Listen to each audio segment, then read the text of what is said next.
Hello dear friends, and welcome to the GoldenVigor channel. Today, we're going to touch on one of those everyday topics that people don't always talk about over coffee, but that many of us think about. Why do some women start to feel resentment toward their husbands as they get older? No, it's not just a momentary irritation or fatigue from years of living together.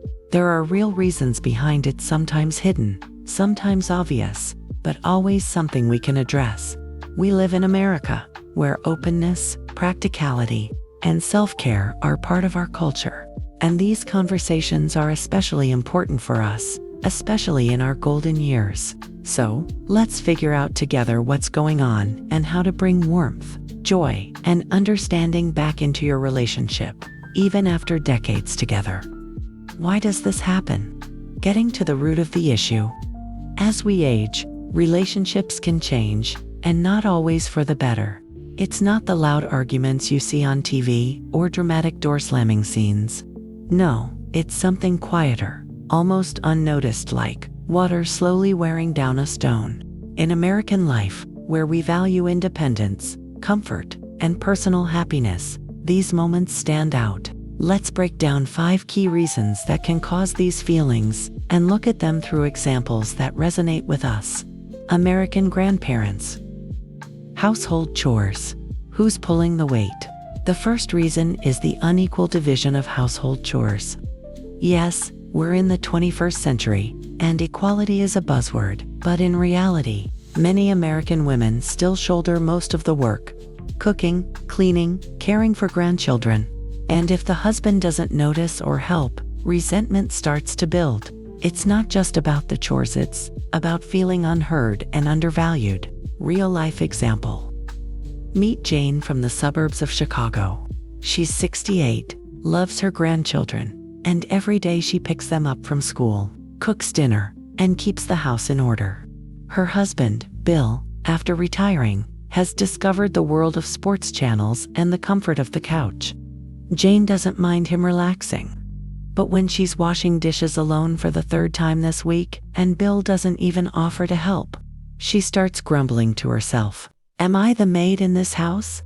It's not anger, it's a quiet disappointment that grows day by day. Money matters. The endless debate between saving and spending. The second reason is finances. In America, where retirement planning, medical bills, and taxes are serious business, couples often argue over money. One wants to save for a rainy day. The other wants to enjoy life while they still can. As we age, these disagreements sharpen, especially when income is fixed and dreams differ. Real-life example. Tom and Carol from sunny Arizona are a typical retired couple. Tom believes every cent should go into savings. What if they need a new hearing aid or roof repair? Carol dreams of taking the grandkids to Disneyland or going to Hawaii, while she can still enjoy the sun. Their money disputes turn into a Cold War. She calls him a penny pincher, he calls her a spendthrift. Soon, every evening is spent in tense silence. Silence instead of conversation. Where did the words go? The third reason is the fading of communication. Remember how you used to talk for hours about dreams, kids, or vacation plans? Over the years, conversations often shrink to trivialities. Did you buy milk? Or doctor's appointment on Wednesday? In America, where we value individuality, this is especially noticeable. Each person retreats into their own world, and the emotional connection weakens. Real-life example. Martha and Fred from Oregon have been together for 45 years. They used to laugh over silly jokes at dinner or argue about politics until midnight. Now, their conversations are short exchanges about bills or the weather.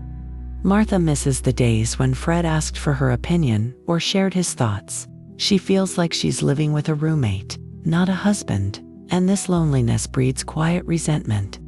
Health issues. When care becomes a heavy burden. The fourth reason is health-related. In America, the healthcare system is a maze of bills, insurance, and doctor visits. As we age, one spouse, often the woman, takes on the role of caregiver, scheduling appointments, managing medications, paying for prescriptions. It's exhausting, and sometimes fatigue turns into irritation toward the one being cared for. Real-life example. Ron from Georgia has a weak heart, and his wife Ann is his main support. She drives him to checkups, argues with the insurance company, reminds him about his pills. Ann loves Ron, but when she's making her 5th pharmacy run this month and he doesn't even say thank you, resentment boils up. She doesn't want to feel this way, but exhaustion takes over. Different dreams. When paths diverge. And the 5th reason is differing life goals. In retirement, each person develops their own desires. One wants peace and routine, the other craves new adventures. In America, where self-fulfillment matters even at 70, this can become a stumbling block. If dreams don't align, one spouse starts to see the other as an obstacle. Real-life example.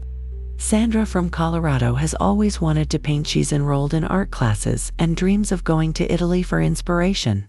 Her husband, Paul, thinks retirement is for relaxing at home, not running around. Sandra feels like Paul is holding her back, and this irritation grows. She thinks he doesn't want her to be happy. What happens next? From small grievances to a big rift. If these issues are ignored, small grievances turn into deep cracks. In America, divorces among seniors are no longer rare, and often it starts with these everyday struggles. Resentment isn't the end. It's a distress signal from your relationship. And you know what? It can be fixed.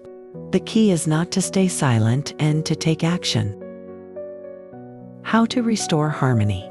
Practical steps for American couples. Here are some ideas to strengthen your bond. They're simple but effective, especially if both of you are willing to put in a little effort. Talk about everything. In America, we value honesty. Say it straight. It's hard for me to handle all the chores alone, or let's discuss how to spend our savings. Regular conversations are like oil for the engine of your relationship. Share the load. You don't have to split everything 50-50ths, but find a balance. Maybe the husband can cook dinner once a week or water the garden. Small steps lead to big results. Agree on money. Sit down with a cup of coffee, open the budget, and discuss priorities. Maybe there's a compromise. A little for savings, a little for a trip with the grandkids. Ask for help. Tired of health-related worries? America has plenty of resources. Support groups, social workers, even kind neighbors. Don't be afraid to delegate or not superheroes. Support each other's dreams. If one wants to learn or travel, find a way to do it together. Or at least say, I'm proud of you, go for your dream. It inspires and brings you closer. Conclusion. Age is not a sentence.